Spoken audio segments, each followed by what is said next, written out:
അഭിനയ രംഗത്തു നിന്നും വിട്ടുനിൽക്കുകയാണെങ്കിലും മലയാളികൾക്ക് പ്രത്യേക മമത ഇന്നും സംവൃത സുനിലിനോടുണ്ട്. 2000 കാലഘട്ടത്തിൽ വന്ന നടിമാരിൽ പ്രേക്ഷക മനസ്സിൽ വലിയ ഇടം നേടിയ അവസാന നായിക നടിയാണ് സംവൃത സുനിലെന്ന് പ്രേക്ഷകർ പറയുന്നുണ്ട്. സംവൃതയ്ക്ക് ശേഷം പല നടിമാർക്കും ഹിറ്റുകൾ ലഭിച്ചെങ്കിലും കുടുംബ പ്രേക്ഷകർക്കിടയിൽ സ്വകാര്യത ലഭിച്ചിട്ടില്ല. ഇന്നത്തെ പല മുൻനിര നടിമാരുടെ പേര് പോലും കുടുംബ പ്രേക്ഷകർക്ക് അറിയില്ല. എന്നാൽ കരിയറിൽ പതിയെയായിരുന്നു വളർച്ചയെങ്കിലും സംവൃതയ്ക്ക് വലിയ സ്വീകാര്യത ഉണ്ടായിരുന്നു. സഹപ്രവർത്തകരുടെ പ്രിയങ്കരിയായിരുന്നു. താരജാടകളില്ലാത്ത ആളാണ് സംവൃതയെന്ന് ഒപ്പം പ്രവർത്തിച്ച പലരും പറഞ്ഞിട്ടുണ്ട്. സഹനായികയാണ് തുടക്കകാലത്ത് സംവൃതയ്ക്ക് അവസരങ്ങൾ ലഭിച്ചത്. എന്നാൽ ഈ സിനിമകളെല്ലാം ശ്രദ്ധിക്കപ്പെട്ടു. നടിയുടെ കഥാപാത്രങ്ങൾ പ്രശംസയും നേടി.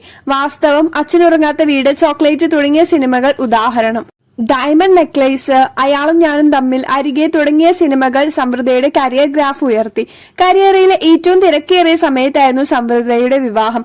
യുഎസിൽ എഞ്ചിനീയറായ അഖിൽ ജയരാജിനെയാണ് സംവൃത വിവാഹം ചെയ്തത്. 2012 വിവാഹം. വിവാഹശേഷം കരിയർ വിട്ട് കുടുംബജീവിതത്തിലേക്ക് സംവൃത സുനിൽ ശ്രദ്ധ കൊടുത്തു. അഗസ്ത്യ, രുദ്ര എന്നിവരാണ് സംവൃതയുടെ മക്കൾ. ജീവിതം യുഎസിലേക്ക് പറിച്ചു നട്ട് സംവൃത ഇടയ്ക്ക് നാട്ടിലെത്താറുണ്ടായിരുന്നു. നീണ്ട കാലയളവിന് ശേഷം സംവൃത സിനിമാ രംഗത്തേക്ക് തിരിച്ചു വരാനുള്ള ഒരുക്കത്തിലാണ്.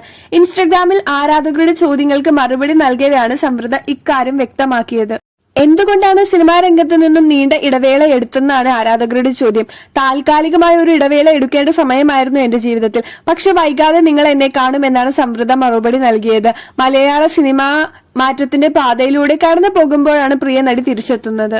എന്തായാലും പ്രേക്ഷകരുടെ പ്രിയ നടിക്ക് നല്ലൊരു തിരിച്ചുവരവ് തന്നെ ലഭിക്കട്ടെ എന്ന് ആശംസിക്കാം. അപ്പോൾ വീഡിയോ ഇഷ്ടപ്പെട്ട് കഴിഞ്ഞാൽ സപ്പോർട്ട് ചെയ്യാം.